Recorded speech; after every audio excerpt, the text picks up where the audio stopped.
Hey YouTubers, this is Joe from ArtAlienTV. Another game of interplanetary I Spy going on here. Back to Mars, back to Gale Crater, with this new angle of the Mars pointed dome, which I published, I think, about 9 months ago initially.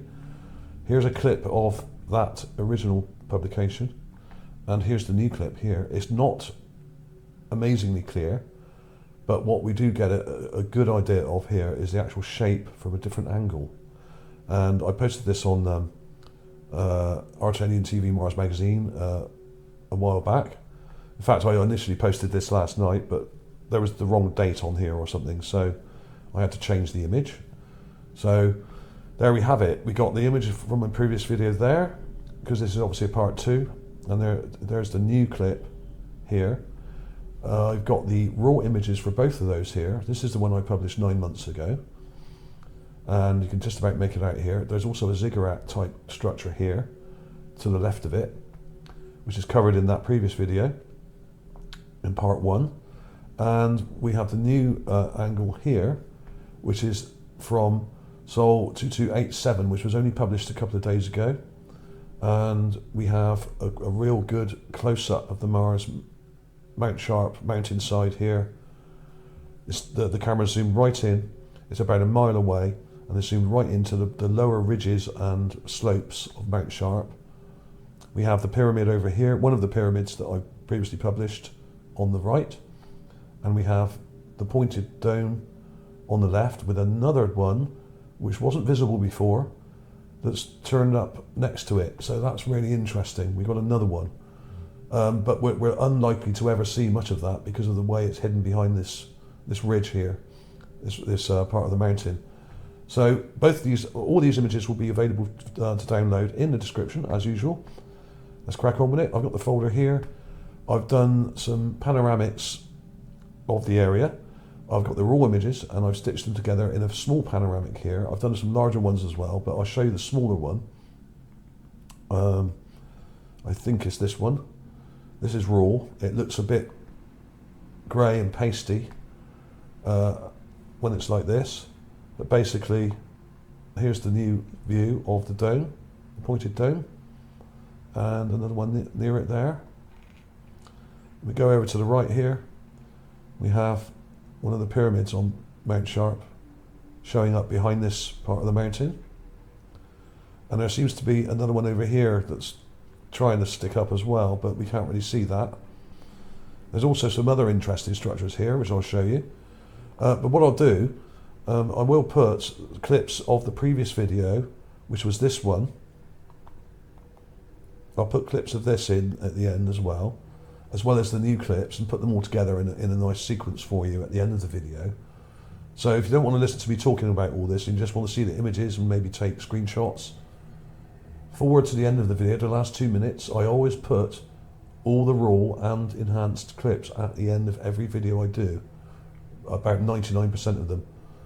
So I got an enhanced version of the panoramic here, which I don't know if that looks any better, but it's got a sort of a brown filter on it.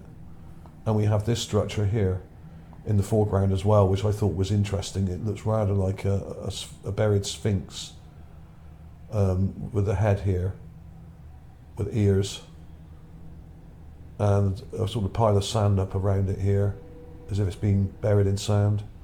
Who knows, there are other Sphinxes in the area along this bottom of the lake bed here. There is another massive Sphinx, which is about 225 feet long, approximately, which is about a mile or two further over to the left of this. Okay, as you go along the bottom of Mount Sharp, there's another one, which I've shown in a number of videos before. Okay, so it is possible. I'm not saying this is a Sphinx, but it looks a bit like one to me. I'll do some more clips of that and see if I can get a bit more detail from it, and I'll put those in at the end for you. So in fact, you may find it a little bit easier to look at in black and white, like I've got here. This kind of looks a bit like a lion, or I don't know. It's a very interesting structure anyway. The curve to it here and another curve to it here, that's symmetry. It has symmetry, and it's got a nice kind of slope to it there, and it kind of slopes off here. I mean, obviously this is buried, but what's underneath here? What's underneath this sand? I'd love to dig around and see what's underneath that, because I'm pretty sure that that is an intelligent structure. I've got another clip of it there, which I can show you. That's quite a nice clip. It shows the other one a bit better. You can see there's another one behind it, and you can see those structures to the left of the structure. The smaller kind of, they're kind of square, and you've got a curve going up to a slight point, and then curving back down again. Now, when you look at the image like this, you can actually compare them back to back, which is why I've done this composite here. You've got the raw clip up here, you've got the new one up here, obviously. So the new one here is from Sol 2287, which was only a few days ago, and this goes right back to 1984, which is not quite a year ago, but quite a long time back, about 9 months ago or something like that. But you can see the same features on each clip, okay? Especially these smaller box-like structures to the left. They look a bit more rounded here, but that does depend on the light, the way the light kind of comes around. But you're not really seeing these darker patches that we saw from this angle. Perhaps if I push the contrast on this, let's have a look at it and push the contrast, see what happens. Now to get rid of the grid on the image, what you have to do, let me show you. There's the grid. Now when you download these images, they have this weird sort of grid over them, which makes it very hard to see any detail. And to get rid of that, all you need to do is go to blur. I use a Gaussian blur with a radius of 1, and that magically gets rid of the grid. But unfortunately it makes the image a bit blurry and a bit pasty. So what you need to do, there's the other structure near it as well, that's interesting. What you need to do is then add some contrast to enhance it. Now what I usually do is make it much brighter and then go a bit darker. Like so. There we are. And I usually spend a lot more time than that doing it, but that's just the basic one for you. That shows the dome here. And you can clearly see these darker patches here. There's a dark patch there, a dark patch there, and a dark one there, like almost like large windows or something. I don't think they are windows. They're part of the structure, but they're not visible on the new angle for some reason. Let's see if we can push them out. Let's get the new angle. Now, if we push the contrast on here, some of it may actually start to pop out. Yeah, we got a bit of a sort of square part to it there. It kind of it matches up with the previous images. We got some more structure in here. If we go darker again, that would come out more. Yeah, you can see it's not perfectly domed. It's almost like a ziggurat or something where it has different levels to it, but because it's a long way off, we're not seeing that much detail, okay? So there is some detail to be had here, and this thing is huge. It's probably about 300 feet tall, possibly 400, but I would say around 3 to 350. And it's very similar in size to the other dome that I published. Here's the playlist with the buildings, and if you want to see the other buildings here along Mount Sharp, come to this playlist on my channel, Mars Buildings and Structures. You've got the pyramid thing there, which is further over to the right. We got the what I call the sewer outlet, which is further over to the left of here, about half a mile to the left. We got this, which is further over near that sewer outlet thing. We got this giant hangar thing, which is cool. We got these buildings here, which are further over to the left again. We got this other Mars dome here, which we can't see today, but it's further over to the right, which is about the same size, about 300 feet tall. So there's a whole row of these buildings along Mount Sharp, as well as some weird bunkers and strange looking structures with emblems on the side of them, like this one here. And it's all part of what I call the Forbidden City.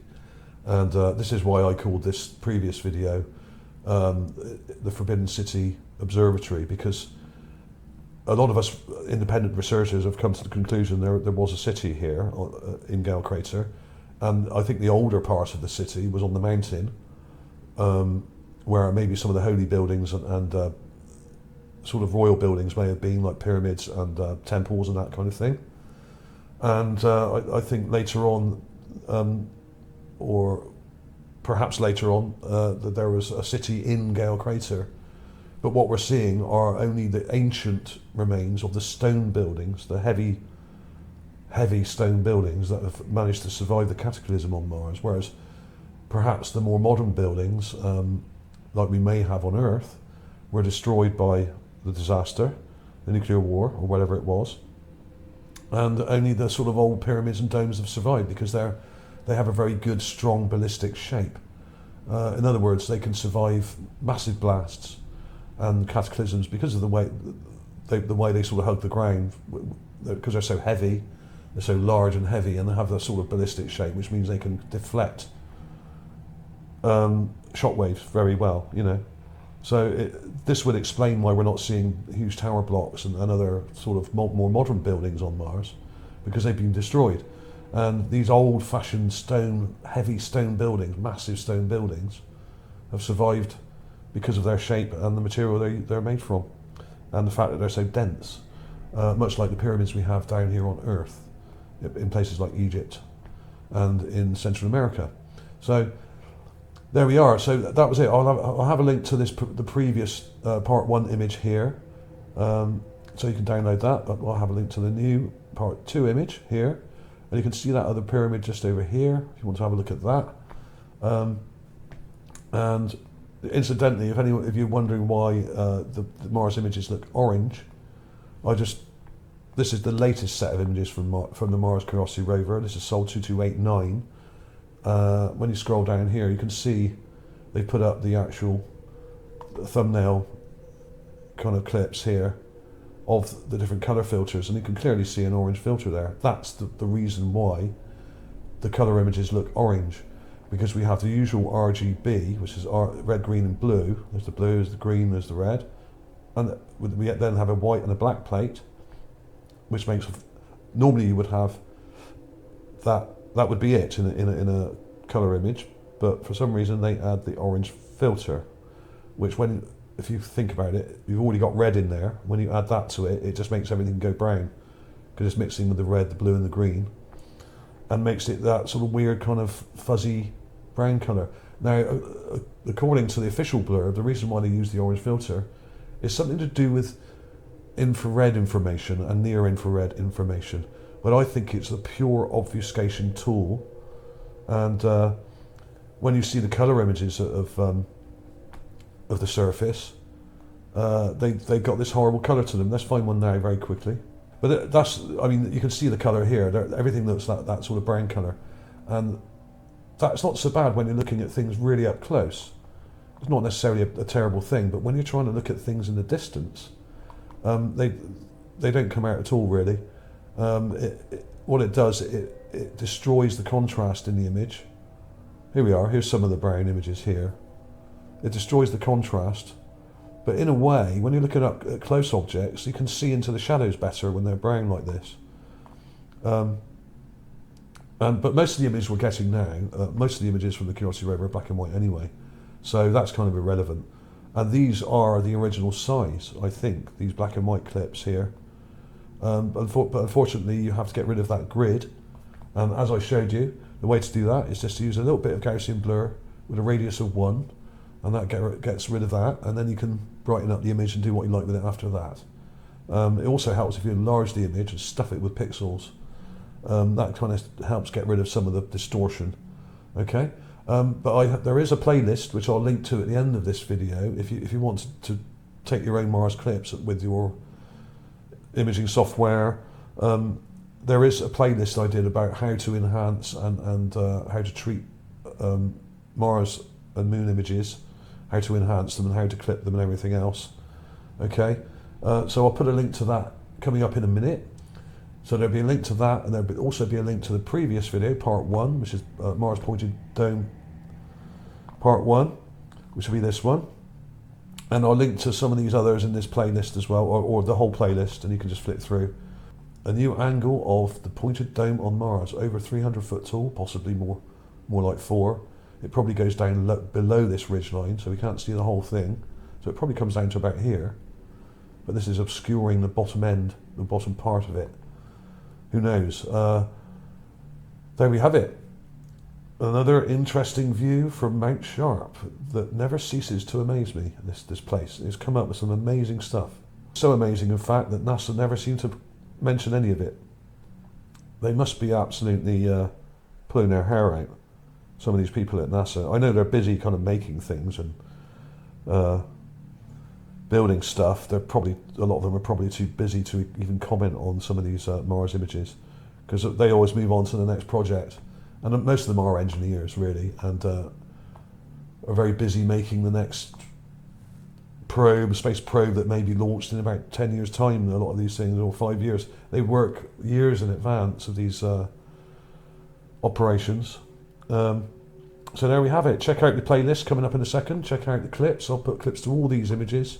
So here we are. If you come to Mars Magazine, you will be able to check out the latest images.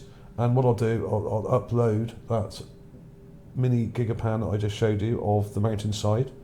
So you can actually, what I'll do is I'll have the raw and the enhanced version together on one Gigapan. So you can download them both together and take clips yourself. Okay. If you can't be bothered to enhance it yourself, you can just take clips of mine and have a look at that. So thanks for watching, everybody. Do come along to Mars Magazine. Nearly at 2,000 members there. So it'd be good to push that over the 2,000 mark, if possible. And check it out. Check out the playlist, which will be coming up in a second. Download the images below in the description, as usual. And thanks for watching. I'll see you soon.